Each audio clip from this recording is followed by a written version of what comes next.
On the Pfaff Quilt Ambition 630 sewing machine, there are all sorts of buttonholes and eyelets and mending stitches and bar tacks, and they sound very utility, and they can be, but I'm going to show you just a little bit how they can also be decorative.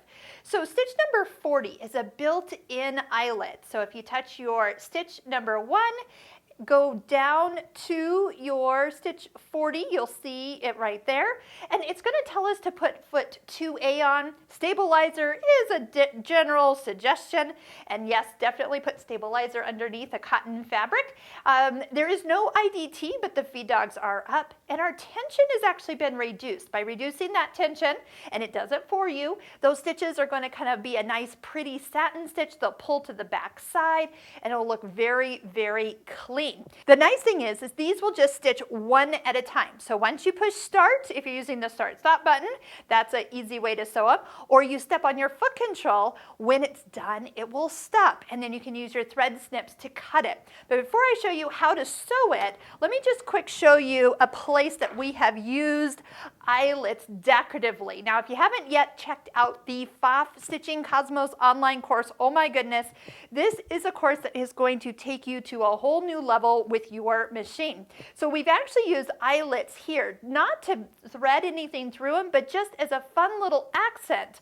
This block is one that we focused on with buttonholes and eyelets, and we just stitched them. They could be used anytime you wanted to tie a quilt. You know what I'm talking about? Instead of doing with the yarn and tying it, you could just stitch an eyelet and stitch an eyelet and stitch an eyelet in the middle of like every square. Before you know it, your quilt would be quilted and connected through the batting in the back. Super fun. Now I'm going to just point this out because this is very clever. A friend of mine actually did these blocks. I quilted this, but she chose to do her buttonholes with a twin needle. That's why they look two-toned, because she did. Who would have thought you could do twin needle buttonholes? Now granted, they are not openable because they are stitched together, but I love the effect on this block since we were admiring the fun little eyelets. So let's take a look at how to stitch them out. Again, you can just push the start stop button and let it do its thing. You're going to notice how fast it sews around the eyelet.